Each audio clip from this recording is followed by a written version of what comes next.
People often ask me, when did I write this?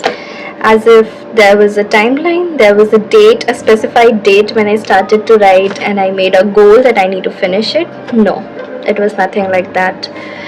I didn't even thought of publishing it. I was just penning down my thoughts. But the truth is, I just didn't write this book. I lived it. I lived every word, every page, every syllable of this book. Honestly, I didn't plan this book thoroughly. I didn't let myself sit at my desk and make a outline of the entire book. I just let it happen. I just let it flow. My writing was born in a very quiet, melancholic mood, and mostly in those late night moments when the world is quiet and everyone is asleep. But my thoughts were awake, and that's when I started penning down my books.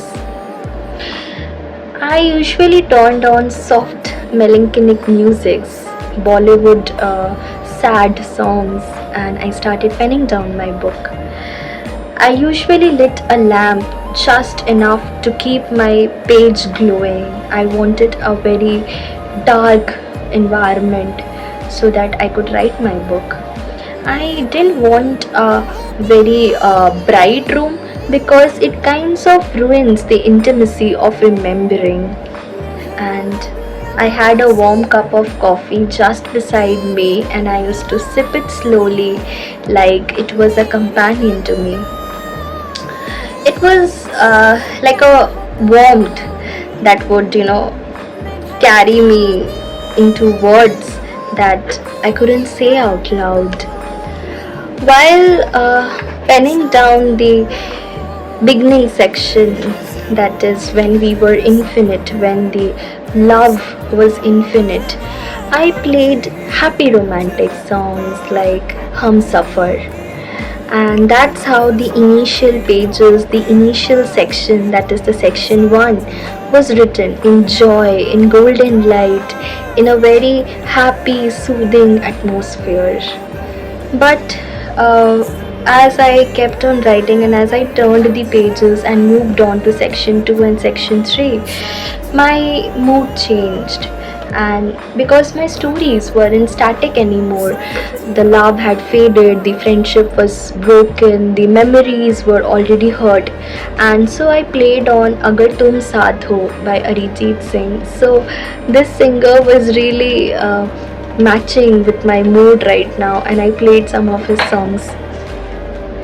I let my room fill with sadness, with a feeling of melancholy, and I let my ink flow with a very melancholic mood. And that's how my book took a shape, and it took shape in sad songs, in unfinished coffee mugs, and in a very dim light. I just needed music, rather, I would say sad music.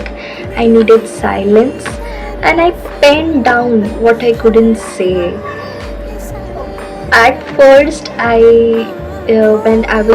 when I just thought of starting this book, I thought I'll be going to a very happy place like a park or something, and then I would pen down my thoughts. So I went to a park nearby, but I couldn't pen down my thoughts there. All I was seeing flowers and greenery, and I was thinking as if I'm writing on William Wordsworth, or I am a mini version of William Wordsworth, but I'm not. So honestly, I was not writing to impress anyone. I just wanted to pen down my thoughts. I wanted to write whatever was inside me, what was creating a chaos inside me.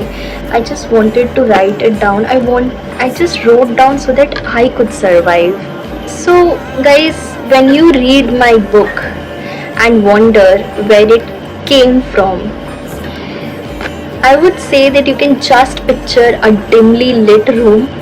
You can picture a warm cup of coffee and a girl who is replaying sad songs again and again and penning down her thoughts, her poetries.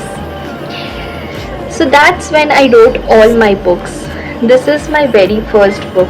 We fell apart and I wrote about it. My second book is The House of Forgotten Rooms, which is a kind of similar to this book, but I have often came across people who told me that this book you have wrote about relationships, like what happens after they are gone. Okay, it's their perspective after reading the book. And then my second book is The House of Forgotten Rooms, which is centered on two main characters, Noor and Meera. It's about their friendship story, how it is broken. And my third is a novel which is coming very soon, The Last Time I Saw You. I won't say anything about it right now, I'll say it slowly. So that's when writing found me, that's when literature found me, that's when my book found me, and that's how writer was born, and she's still trying to improve herself. So hope you guys now know that why did I write this book, when did I write this book. So keep watching for the next poetry, it's coming soon. Ta-da!